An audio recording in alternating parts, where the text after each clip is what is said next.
Bab 603. Kelutang menghalangi jalan.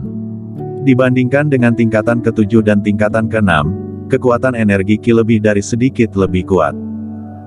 Kingston Jiang percaya diri dan dia tak terkalahkan ketika dia belum sampai ke tingkatan ke-8.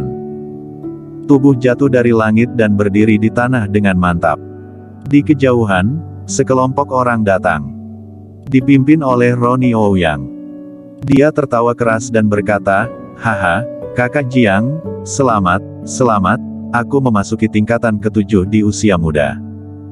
Ini adalah orang pertama dalam ratusan, bahkan ribuan tahun." Kingston Jiang melirik Ronnie Ouyang, sudut mulutnya terangkat dan senyum tipis tergambar. Ketika kakeknya memberinya pil, dia juga mengucapkan sepatah kata. "Lakukan apa yang harus dilakukan, jangan khawatir dan terbebani." Senyum Kingston Jiang membuat Ronnie Ouyang sedikit berbulu di hatinya dan dia tidak yakin apa yang sedang ditertawakan oleh Kingston Jiang. Bernard Qi juga membuka mulutnya untuk mengucapkan selamat. Itu terlalu kuat. Kamu berusia kurang dari 30 tahun dan kamu sudah berada di tingkatan ke-7. Dalam beberapa dekade, kamu akan menjadi nomor 1 di dunia. Benar-benar kuat dan tak terkalahkan. Para Xiao juga berbicara. Kingston Jiang bertanya dengan lemah, masih ada berapa hari sebelum pertemuan Gunung Tianshan? Ronnie Ouyang menarik kembali pikirannya dan berkata, masih ada 3 hari lagi. Sekarang Master Kuno yang disebutkan di Master Kuno hampir semuanya berkumpul di Partai Tianshan. Kingston Jiang bertanya, apa rencanamu selanjutnya?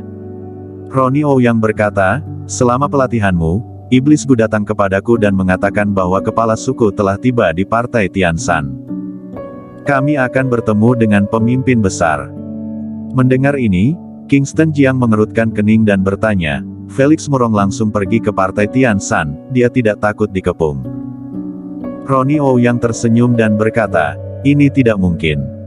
Ini adalah pertemuan besar seluruh Master Kuno. Tidak ada benar atau salah. Sebelum pertemuan dimulai, tidak ada yang berani memimpin dan tidak ada yang tahu pemimpinnya. Untuk menutupi identitas aslinya, dia selalu memakai topeng. Oh. Kingston Jiang menghela napas dan berkata, dalam hal ini, maka kita juga akan pergi ke Partai Tianshan, tetapi jika aku pergi seperti ini, apakah aku akan dikepung? Kingston Jiang juga sedikit khawatir. Dia membunuh begitu banyak orang sebelumnya. Meskipun hanya akting, para murid di bawah keluarga tidak tahu masalah ini. Jika dia pergi ke Partai Tianshan, dia mungkin akan membangkitkan kemarahan publik. Topeng itu sudah disiapkan sejak lama. Ronnie Ouyang tersenyum dan berkata sambil bertepuk tangan. Launa dan Laura berjalan mendekat. Keduanya memandang Kingston Jiang, dengan kekaguman di wajah cantik mereka.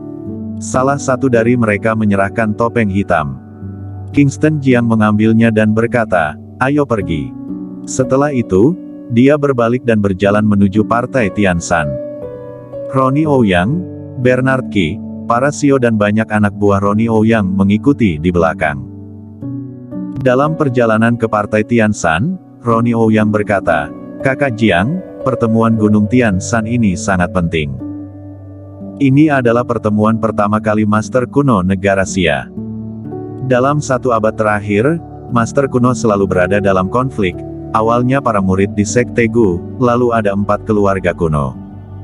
Pertemuan Gunung Tianshan akan diperjuangkan dengan sengit.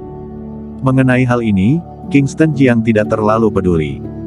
Sekarang, dia ingin tahu orang kuat seperti apa yang akan muncul. Orang kuat mana yang akan muncul di Partai Tianshan? Dia menanyakan pertanyaan itu dalam benaknya. Ronnie Ouyang berkata, ini tidak jelas. Dalam pertempuran Sekte Gu 100 tahun yang lalu, semua orang kuat di dunia seni bela diri kuno hampir mati dan berapa banyak orang kuat yang muncul dalam 100 tahun terakhir. Tidak ada yang tahu yang bisa disebutkan sekarang hanya Tendi Xiaoyao dari keluarga Xiaoyao dan leluhur dari 4 keluarga kuno. Orang-orang ini semuanya berada di tingkatan ke-7, mungkin.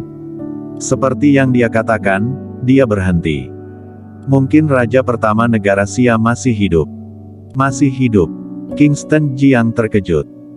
Ya, Raja Besar pertama negara Xia, bernama Jersey, baru berusia 50 tahun ketika dia menjadi Raja Besar pertama negara Xia dan dia juga seseorang di tingkat kelima.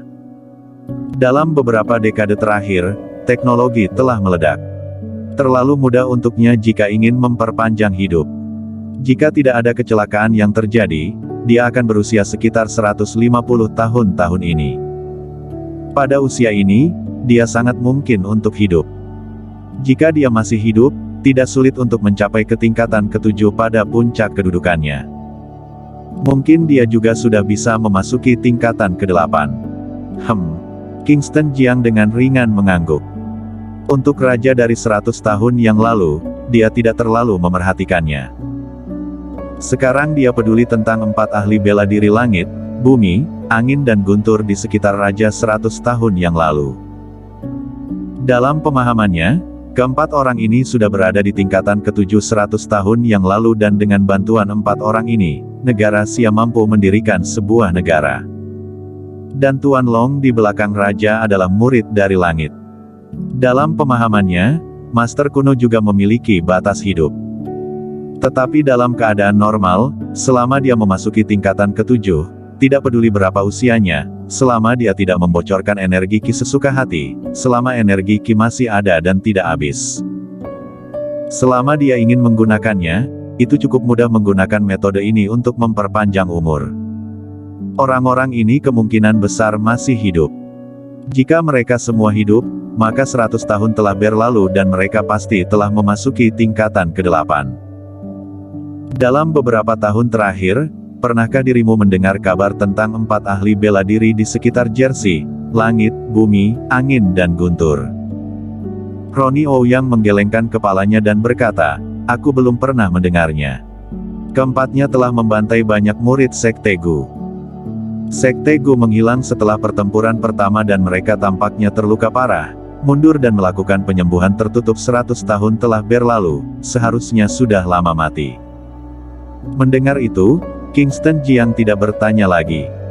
Sekelompok orang dikirim ke Gunung Tian Shan, menyeberangi lembah langit dan mendaki gunung. Sebelum mencapai puncak gunung, Kingston Jiang melihat seorang wanita berdiri di atas batu di tengah-tengah gunung.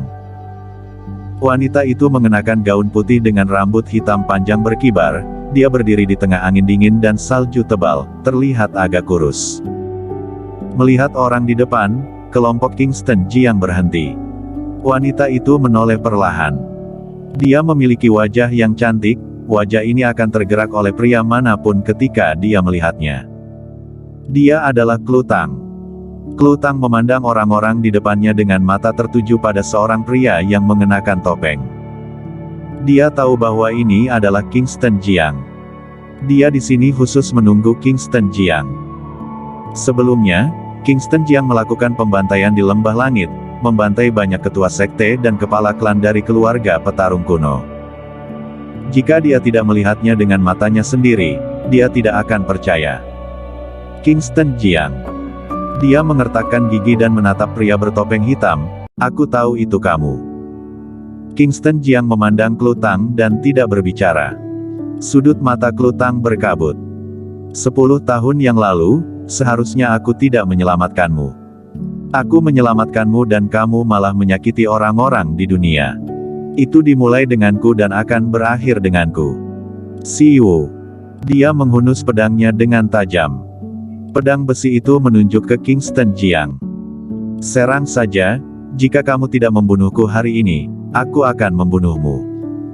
Suara Klutang bergema.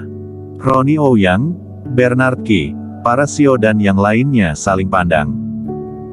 Ronnie Ouyang melirik Kingston Jiang dan berkata, urusanmu, kamu bisa menyelesaikannya sendiri. Aku akan naik gunung dulu. Setelah itu, berkeliling Kingston Jiang. Angin dingin bertiup dan salju tebal terus turun. Kingston Jiang berdiri di tengah gunung, menatap Klutang yang marah, wajahnya di bawah topeng juga tidak berdaya. Apa yang sedang dilakukan Klutang?